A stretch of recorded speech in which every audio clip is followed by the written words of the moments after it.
Good morning students. जैसे कि हमने कोलाइड्स के बारे में बात की थी। कोलाइड्स आपके क्या होते हैं भाई, हीट्रोजीनियस सिस्टम होते हैं जिसके अंदर एक सब्सटेंस, जैसे कि डिस्पर्स्ड फेज क्या होता है आपका डिस्पर्जन मीडियम के अंदर, मतलब कोलाइडल्स जो होते हैं आपके वो भी एक सॉल्यूशन की तरह होते हैं। डिस्पर्स्ड फेज और डिस्पर्जन मीडियम के बारे में हमने आपको बताया था कि डिस्पर्स्ड फेज आपका एज ए सॉलिड की तरह काम करता है, डिस्पर्जन मीडियम आपका सॉल्वेंट की तरह काम करता है। तो ये भी क्या होते हैं, एक सॉल्यूशन की तरह होते हैं। ठीक है, आज हम इसका क्लासिफिकेशन करेंगे बेस्ड अपॉन इंट्रैक्शन और एफिनिटी ऑफ फेजेस।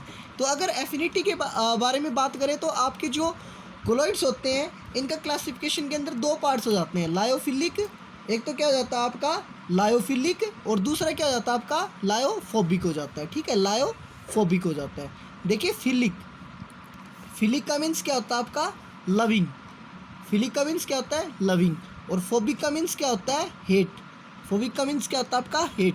तो इसके अंदर क्या होता है कि आपको हमने अभी बताया कि आपकी कोलॉइड सॉल्यूशंस के अंदर क्या होता है भाई, एक डिस्पर्स्ड फेज होती है और एक आपकी क्या होती है भाई डिस्पर्जन मीडियम होता है। ठीक है, तो इसके अंदर डिस्पर्स्ड फेज और डिस्पर्जन मीडियम के बीच में क्या होगी, बहुत ही ज़्यादा अट्रैक्शन होगी, उनके बीच में बहुत ही ज़्यादा इंट्रैक्शन होगी। जबकि इसके बीच में क्या होता है कि डिस्पर्स्ड फेज और डिस्पर्जन मीडियम के बीच में कोई भी इंट्रैक्शन या एफिनिटी नहीं होती है। ठीक है, तो इसके कारण जो आपके कोलाइडल्स बनेंगे उनके क्या होते हैं कि वो स्टेबल होते हैं आपके। अगर जैसे कि आपने क्या किया, डिस्पर्स्ड फेज को डिस्पर्जन मीडियम में डाला और आपका क्या बन गया, कोलाइडल सोल बन गया। अगर वो कोलाइडल सोल कुछ टाइम के बाद प्रेसिपिटेट भी बन जाता है तो आप थोड़ा सा सोलवेंट, मतलब थोड़ा सा डिस्पर्जन मीडियम डाल के उसको फिर क्या बना सकते हो, कोलाइडल सॉल्यूशन बना सकते हो। ये क्या होते हैं आपके अनस्टेबल होते हैं। अगर इसका एक बार प्रेसिपिटेट बन गया तो आप लाइफ में कभी भी इसको कोलाइडल सॉल्यूशन के अंदर कन्वर्ट नहीं कर सकते बाय एडिशन ऑफ जैसे कि आपने कोई भी डिस्पर्जन मीडियम डाल के। ठीक है, उसके बाद हम क्लासिफिकेशन करते हैं ऑन द बेसिस ऑफ करेंगे अब साइज ऑफ डिस्पर्स्ड फेज। जो डिस्पर्स्ड फेज के पार्टिकल्स होंगे आपके, उसके साइज के बेस के ऊपर हम इसका क्लासिफिकेशन करेंगे। तो इस क्लासिफिकेशन के लिए आपने क्या ले लिया भाई, 3 ये बिक्कर ले लिया आपने। मान लीजिए आपने क्या ले लिए, 3 बिक्कर ले लिए। इन सभी के अंदर हमने क्या डाला हुआ है, वाटर डाला हुआ है। ठीक है, डिस्पर्जन मीडियम। इसके अंदर हम क्या डाल देते हैं, 1 चम्मच 1 स्पून डाल दिया हमने इसके अंदर NaCl का। ठीक है, इसके अंदर हमने किसका डाल दिया, 1 स्पून डाल दिया हमने उसका सैंड का। ठीक है, इसके अंदर हमने क्या डाल दिया, 1 स्पून डाल दिया आपकी मिल्क का। किसका डाल दिया भाई, मिल्क का डाल दिया। ठीक है, तो आप क्या देखोगे कि NaCl तो आपका कंप्लीटली डिजोल्व हो जाता है। ठीक है, आप नहीं बता सकते हो कि इसमें अब डिस्पर्स्ड फेज कौन सी है, डिस्पर्जन मीडियम कौन सा है। ठीक है, तो ये क्या होता है आपका ट्रू सॉल्यूशन होता है। क्या होता है आपका ट्रू सॉल्यूशन होता है। जबकि आपका जब सैंड डालते हो तो सैंड थोड़ी देर के बाद क्या हो जाती है, नीचे इसके अंदर जम जाती है और कलर कैसा हो जाता है आपका मड्डी, कलर मड्डी हो जाता है। तो इस वजह से इसको क्या बोलते हैं, सस्पेंशन सॉल्यूशन बोलते हैं। क्या बोलते हैं, सस्पेंशन सॉल्यूशन बोलते हैं। ठीक है, उसके बाद क्या होता है कि अगर आप मिल्क डालते हो तो कैसे वाटर के अंदर अपीयरेंस हो जाती है, मिल्कीनेस अपीयरेंस हो जाती है ना, जिसके अंदर आप मतलब जैसे डिस्पर्स फेज और डिस्पर्जन मीडियम को अलग तो नहीं कर सकते हो, लेकिन आपको ये पता चल रहा है कि इसका कलर क्या हो गया, आपका चेंज हो गया है। तो इसको क्या बोलते हैं आप, कोलोइडल। इसको क्या बोलते हैं, कोलोइडल सॉल्यूशन। तो ये आपके 3 प्रकार के सॉल्यूशन बनते हैं on the size of the dispersed phase particles, true solution, suspension solution, colloidal solutions. उसके बाद जो आपके कोलोइडल सॉल्यूशंस, ये ट्रू सॉल्यूशंस, कोलोइडल सॉल्यूशंस और सस्पेंशन सॉल्यूशंस बने। इनके अंदर आपकी प्रॉपर्टीज होती है भाई, डिफरेंस होते हैं। जो ट्रू सॉल्यूशंस होते हैं होमोजीनियस मिक्सचर होते हैं, मतलब आप डिस्पर्स फेज और डिस्पर्जन मीडियम के बीच में डिफरेंस बता ही नहीं पा रहे हो कि कौन सा NaCl और कौन सा वाटर है। तो ये क्या होते हैं, होमोजीनियस होते हैं। इनके पार्टिकल के लिए साइज रेंज क्या होती है भाई, डिस्पर्स फेज के पार्टिकल NaCl की रेंज क्या होगी आपकी 1 नैनोमीटर के लगभग, उससे भी कम होगी। ठीक है, ये आपके ऑर्डिनरी फिल्टर पेपर में से भी पास हो जाते हैं और एनिमल मेम्ब्रेन में से भी पास हो जाते हैं। उसके बाद क्या होते हैं आपके ट्रांसपेरेंट होते हैं। ठीक है, इनके अंदर से लाइट क्या हो सकती है, पास हो सकती है आपकी। ये डू नॉट सेटल डाउन, ये आपके जैसे कि मिट्टी के कण जैसे आपके बीकर के अंदर नीचे जम जाते हैं ना, वैसे सेटल नहीं होते हैं। ठीक है, it consist dispersed phase and dispersion medium, तो सभी में होता है।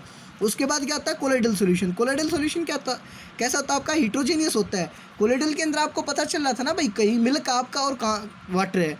तो ये क्या होता है आपके हीट्रोजीनियस होते हैं। इसके लिए पार्टिकल साइज की रेंज क्या होती है आपकी 1 नैनोमीटर से लेकर 1000 नैनोमीटर तक होती है। इनको आप केवल ऑर्डिनरी फिल्टर पेपर से पास कर सकते हो, एनिमल मेम्ब्रेन से पास नहीं कर सकते हो।